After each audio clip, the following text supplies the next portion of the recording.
आतापर्यंत जे तपासामध्ये 6 आरोपी म्हणून निष्पन्न झालं, 2 आरोपींचं अटक करण्यात आलं, आणखी 4 आरोपींसाठी आमचा शोध चालू आहे। आणखी काही आरोपी या गुन्ह्यामध्ये सहभाग आहेत त्याचा देखील आमचा तपास चालू आहे।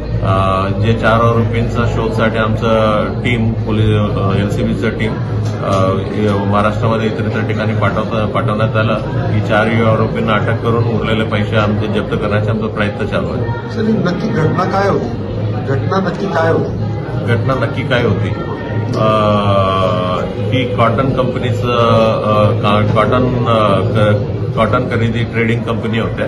दररोज इथं ऍक्सिस बँकमधून मोठ्या रक्कम इथं धरणगावकडे त्यांच्या ऑफिसला नेत होत्या आणि तिथं ऑफिसला नेल्यानंतर तिथं शेतकरी आणि त्यांचं जे कोणाला द्यायचं असते त्यांना देत होता।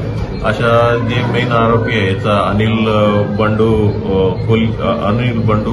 कोली त्यांना या गोष्टी मोठ्या पैशा रक्कम घेऊन जाते अशा त्यांना एकदा त्यांनी ऑब्झर्व्ह केलं आणि परत 2-4दा ऑब्झर्व्ह केल्यानंतर ही नेहमी नेते आता त्यांना समजल्यानंतर ही ऑलरेडी गुन्ह्याची पार्श्वभूमी आणि ह्यांच्या डोक्यात ही गोष्टी असल्यामुळे त्यांनी ऑब्झर्व्ह केलं आणि त्यांचं आणखी साथीदारांना जोडून घेतलं आणि एरियामध्ये रेकी केलं, कुठे एक्झॅक्टली ही काम करता येईल रेकी केल्यानंतर ही गुन्हा घडून आणलं। सर नक्की